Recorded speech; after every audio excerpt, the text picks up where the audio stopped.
तकदीर का खेल। बात बहुत पुरानी है। गुजरात के सूरत शहर में मनसुख लाल नाम का एक व्यापारी थे।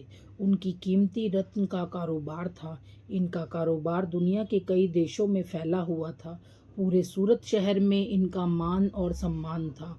मनसुख लाल के दो बेटे थे जिनका नाम रामलाल और श्यामलाल था। रामलाल को दौलत और रुतबे का बहुत घमंड था, जबकि श्यामलाल एक शरीफ और सुलझा हुआ इंसान था। घमंड के साथ साथ रामलाल ने ईर्ष्या और बेईमानी जैसे अवगुण भी थे। समय के साथ साथ मनसुख लाल की उम्र बढ़ती जा रही थी। ऐसे में उनके दोनों बेटों ने कारोबार में पिता का अधिक से अधिक हाथ बटाना शुरू कर दिया था। दुनिया के सबसे महंगे जेमस्टोन यहाँ पड़े। कुछ समय के पश्चात मनसुख लाल चल बसे और कारोबार का पूरा भार रामलाल और श्यामलाल के कंधों पर आ गया। बड़ा भाई होने के नाते रामलाल ने व्यापारिक फैसले में अपनी मर्जी की चलानी शुरू कर दी। रामलाल बेईमानी और मक्कारी भरे फैसले लेने लगा। असली रत्न के नाम पर वह नकली रत्न का व्यापार करने लगा, जिससे उनका मुनाफा बढ़ने लगा। इस मुनाफे से उसका बाकी बचा चरित्र भी काला हो गया। दौलत के घमंड में वह परिवार में उन्मादी जैसे व्यवहार करने लगा। दूसरी तरफ शरीफ और सुलझे हुए श्यामलाल को शुरू शुरू में रामलाल की बेईमानी का इल्म तो नहीं हुआ, परंतु जब उसने उसके व्यवहार में परिवर्तन देखा तो पूरे माजरे को समझने में उसे ज़्यादा देर नहीं लगी। घमंडी का सिर नीचा। कहानी।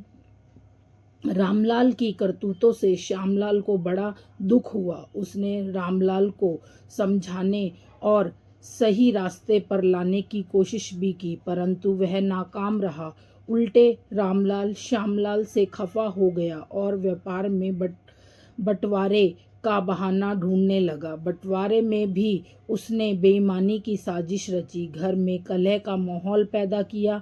अंततः रामलाल अपनी साजिश में सफल हो रहा और श्यामलाल के हिस्से के व्यापार पर भी वह कब्जा कर बैठा। रामलाल के व्यवहार से दुखी होकर श्यामलाल ने शहर में दूसरी जगह अपना ठिकाना बनाया और रत्न के अपने व्यापार को नए सिरे से शुरू किया।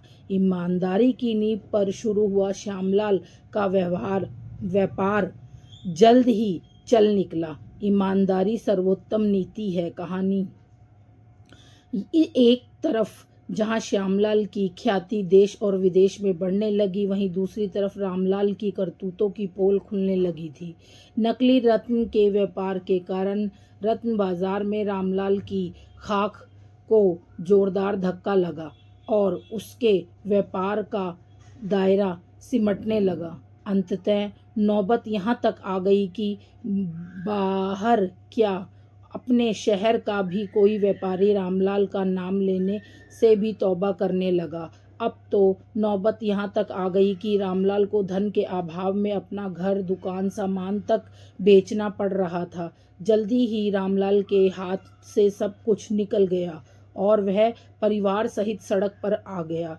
अब रामलाल को अपने किए पर पछतावा हो रहा था, परंतु उसकी तकदीर में जो खेल खेल दिया था, उससे आसानी से पीछे आना उसके लिए संभव नहीं था। दूसरी तरफ श्यामलाल की तकदीर का खेल था, जिसकी बदौलत वह रंक से राजा बन गया था। जब रामलाल की बदहाली की खबर श्यामलाल को लगी तो उसे बड़ा दुख हुआ। पुरानी बातों को भूलकर वह भागा भागा अपने बड़े भाई रामलाल के पास पहुंचा और रामलाल के लाख मना करने के बाद भी उसे परिवार सहित अपने पास ले आया।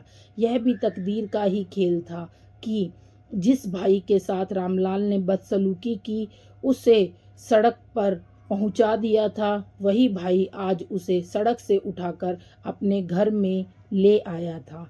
तो इस कहानी से हमें यह शिक्षा मिलती है कि तकदीर कब किसके साथ क्या खेल खेल दे, इसका अंदाज़ा कोई नहीं लगा सकता। हाँ, इतना ज़रूर है कि आपके कर्म ही आपकी तकदीर लिखते हैं।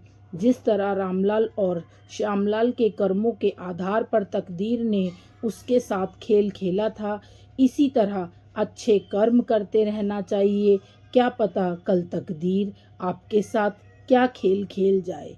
इसलिए कहते हैं तकदीर का खेल निराला है। तो अगर आपको हमारे द्वारा कहानी में जो सीख दी गई है अच्छी लगी हो तो प्लीज़ हमारे चैनल को सब्सक्राइब कीजिए, वीडियो को लाइक कीजिए और एक कमेंट ज़रूर कीजिएगा कि कैसी कहानी